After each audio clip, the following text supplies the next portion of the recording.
നമസ്കാരം. പ്രധാന വാർത്തകൾ.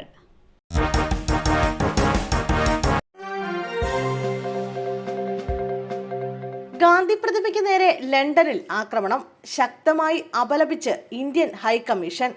ഗാന്ധി ജയന്തി ദിനത്തിന് 2 ദിവസം മാത്രം ബാക്കി നിൽക്കെ ലണ്ടനിലെ ടവിസ്റ്റോ സ്ക്വയറിൽ സ്ഥാപിച്ച മഹാത്മാഗാന്ധിയുടെ പ്രതിമയ്ക്ക് നേരെ ആക്രമണം. പ്രതിമയ്ക്ക് കേടുപാട് സംഭവിച്ചു. ആക്രമണത്തെ ശക്തമായി അപലപിച്ച് ബ്രിട്ടനിലെ ഇന്ത്യൻ ഹൈക്കമ്മീഷൻ രംഗത്തെത്തി. അഹിംസയുടെ പാരമ്പര്യത്തിന് നേരെയുള്ള ആക്രമണമാണിതെന്നും ഹൈക്കമ്മീഷൻ കുറ്റപ്പെടുത്തി. സംഭവത്തിന് പിന്നാലെ പ്രതിമ പൂർവ്വസ്ഥിതിയിലാക്കാനുള്ള ശ്രമം തുടങ്ങിയിട്ടുണ്ട്.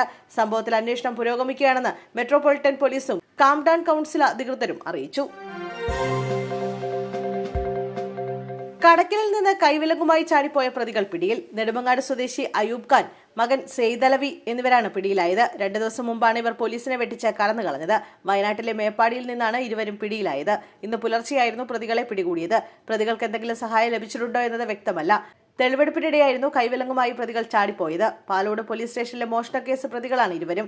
കൊല്ലം കടക്കലിൽ ചൂണ്ട ചെറുകുളത്തിന് സമീപം എത്തിയപ്പോൾ പ്രതികൾ മൂത്രമൊഴിക്കാനുണ്ടെന്ന് ആവശ്യപ്പെടുകയായിരുന്നു. ഇതോടെ പോലീസ് വാഹനം നിർത്തി ഇരുവരെയും പുറത്തിറക്കി. പിന്നാലെ ഇവർ ഓടിപ്പോയി. പാൽ കറക്കുന്നതിനായി തൊഴുത്തിലെത്തിയ ക്ഷീരകർഷകന് ദാരുണാന്ത്യം. തൊഴുത്തിലെ തൂൺ ദേഹത്ത് വീണാണ് അപകടമുണ്ടായത്. പാലക്കാട് നെന്മാറ കയറാടി സ്വദേശി മീരാനാണ് മരിച്ചത്. പശുവിന്റെ പാൽ കറക്കുന്നതിനായി തൊഴുത്തിലെത്തിയപ്പോഴായിരുന്നു സംഭവം. തൊഴുത്തിലുണ്ടായിരുന്ന സിമന്റ് തൂൺ ദേഹത്തേക്ക് വീഴുകയായിരുന്നു. ഉടൻ ആശുപത്രിയിൽ എത്തിച്ചെങ്കിലും രക്ഷിക്കാനായില്ല. ഹൗസ് ബോട്ടിൽ നിന്ന് കാൽവഴുതി കായലിലേക്ക് വീണു. ആലപ്പുഴയിൽ യുവാവിന് ദാരുണാന്ത്യം. കൊല്ലം തൃക്കരുവ സ്വദേശി രാജേഷാണ് മരിച്ചത്. 36 വയസ്സായിരുന്നു. സ്റ്റാർട്ടിംഗ് പോയിന്റിന് സമീപം ഇന്ന് പുലർച്ചെയായിരുന്നു സംഭവം. സാന്റാ മരിയ എന്ന ബോട്ടിൽ നിന്നാണ് യുവാവ് വെള്ളത്തിൽ വീണത്. നൈറ്റ് സ്റ്റേക്കായി ബോട്ട് കെട്ടിയിട്ടതായിരുന്നു. ബോട്ടിന്റെ മുൻവശത്തു നിന്നും യുവാവ് കാൽവഴുതി വെള്ളത്തിൽ വീണാണ് അപകടമുണ്ടായത്.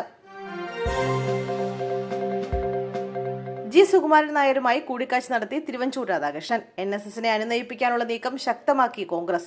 മുതിർന്ന കോൺഗ്രസ് നേതാവ് Thiruvanchoor Radhakrishnan NSS general secretary G Sukumaran നായരുമായി കൂടിക്കാഴ്ച നടത്തി.